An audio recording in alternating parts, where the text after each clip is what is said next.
Good morning, everyone. My name is Lamont Gilchrist. www.L.G.FIT45.com is my website.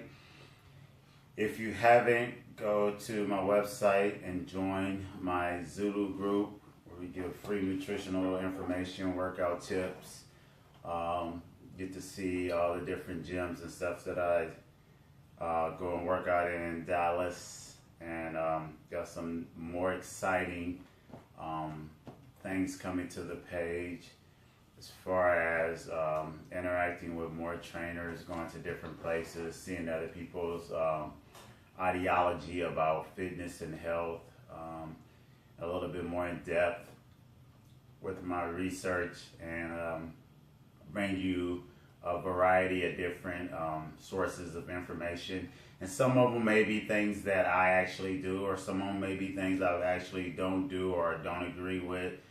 But I like for people to have an option of making choices of what it is and how they want to structure their particular lifestyle. So check it out. So let's talk about soy and sugar, two main components in our unconscious life. And what I mean by unconscious is in order to bring something or to deal with an issue, most people, even if it's a bad memory or something of that sort, suppresses that imagery or revisit that imagery of that situation in their mind and get stuck in that whole feeling and go through a gamut of emotions as they mature, as they grow. And you'll say, well, what does that have to do with soy and sugar? So if you cannot find a resolution, or you don't have any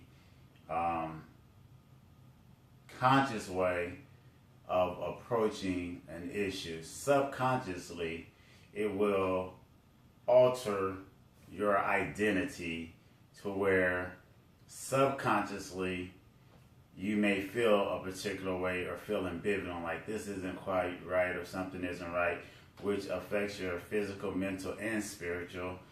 That's one of the warfares, and that's one of the ways that people keep people in oppressed situations, by subconsciously bombarding them with things that, because they are so readily and so available and so accepted by the norm, that they cannot escape to bring it to a conscious level to deal with the issue.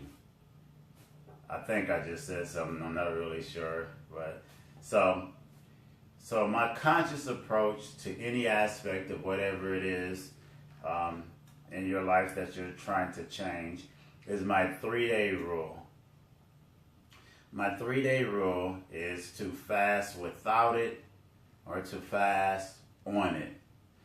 And what I mean by that, so if I have a stressful situation that I cannot get to, or something that is bothering me about myself or past or a thought process, I try not to stress too much about the future, because I'm not even sure if I'm going to have my next breath, and I'm conscious of that. So I enjoy it and I stay in the moment. Now, the past is a memory and a tool for wisdom to be obtained, so I use that a lot of time. And not everything in people's past is pleasant.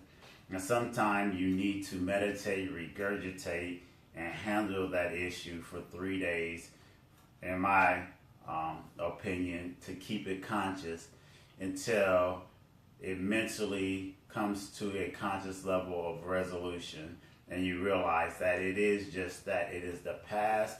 That way you can identify with the changes that you have made to the present, and you can see the direction that you would like to go if you're blessed enough to continue in the future. So with soy and sugar, I challenge people all the time. I say go 3 days without soy and less than 10 grams per time that you eat of sugar. And what that does, it makes you aware, it makes you conscious, because now you have to pay attention to these different labels, and you have to pay attention to how the food is being formulated, where you eat, and you have to plan. 3 days. If you can do that for 3 days, it's like when I'm trying to change habits of people, and I help people change habits all the time, especially it's a science to changing people with the way that they view food and other aspects, or the way that they eat. Like I have a thing like, don't go through the back door when you come home from work for 3 days. If that's where you usually go to the kitchen and eat this, go through the front door, or go, leave your keys somewhere else. Don't leave them in the same spot. Switch that up so that you're not just subconsciously reacting to a situation that you have just given up in because you feel that it is overwhelming, and it brings a certain level of anxiety or a certain level of instability to realize that you are not in control of your current situation. Even all of us who pretend to have everything figured out and be in the best control of our situations are still subject to manipulation and subconscious impressions placed upon us that we just do things and don't really understand why we do it. Same way with bodybuilding and fitness. I know people who lift weights or who say diet with rice or do this, and I say why, and they say because that's the way that it's done. That should never be a good enough answer to anything. If it's just because that's the way that it's done, whether it's wrong or right without being challenged, there can be a lot of things and a lot of repercussions that people suffer because wrong or right, it may work for some, but it's probably not a universal answer for every particular person that exists and that do it. So my 3 days, no soy, less than 10 grams of sugar. See if you can do that. If you can do that, then you are well on your way to being able to manipulate and to influence and to consciously change your body and subconsciously change your body and health to the new direction that you want to pursue or place it in. And that goes the same way with any other issues. Give it up for 3 days and put it aside, or tackle it and submerge yourself into the thought process and dissect it for 3 days and come at peace with something that's in the past, because the past is the past. And give those practices a try.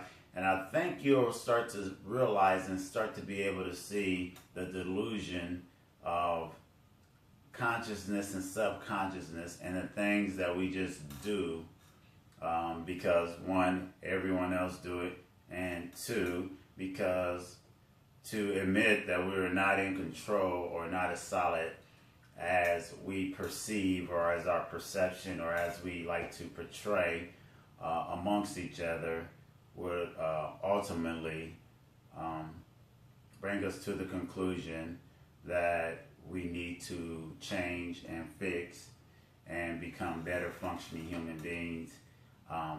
If that is your goal, if you're happy with being delusional, then you're never going to fix that. And in most cases, lies and deceit and not understanding or appreciating reality usually is part of the process of agreeing on delusional realities. Once again, my name is Lamont Gilchrist. Have a great day. Thanks.